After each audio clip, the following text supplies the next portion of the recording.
everyone! Welcome to our first episode of Tukang Podcast! Yay! I'm Evie and I'm here with my co-host Nashra. Hi everyone, today we're diving into the topic that changing the way we handle money. Yes, e-money. And guess what? We're not doing it alone. We have got two super cool guests joining us to share their thoughts and experiences. That's right! So guys, can you introduce yourself first? Hi guys, I'm Naima and this is my best friend. I'm Vega and we are here as a guest in Tukang Podcast channel. Okay, we will accompany you for next 5 minutes. Let's get it! Are you ready guys for the first question?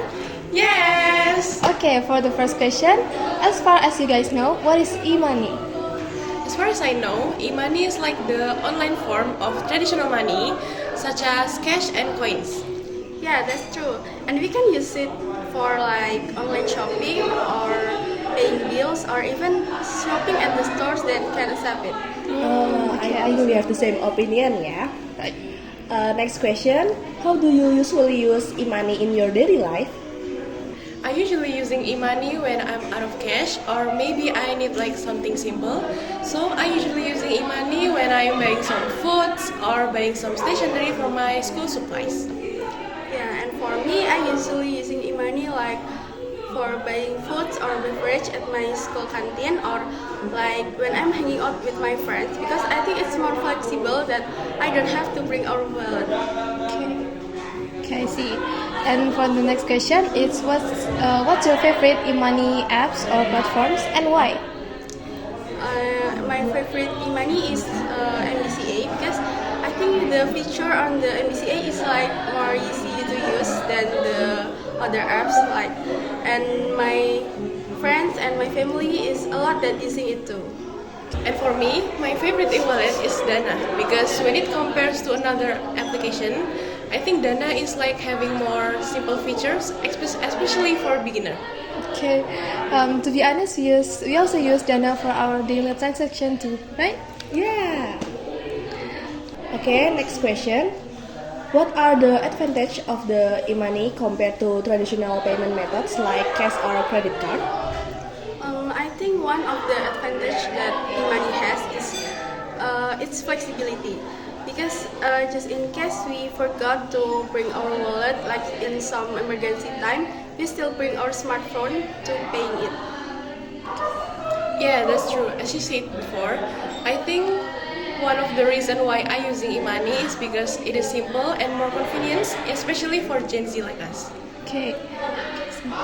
Do you feel more secure using e-money compared to cash? I think it is more secure using e-money than cash.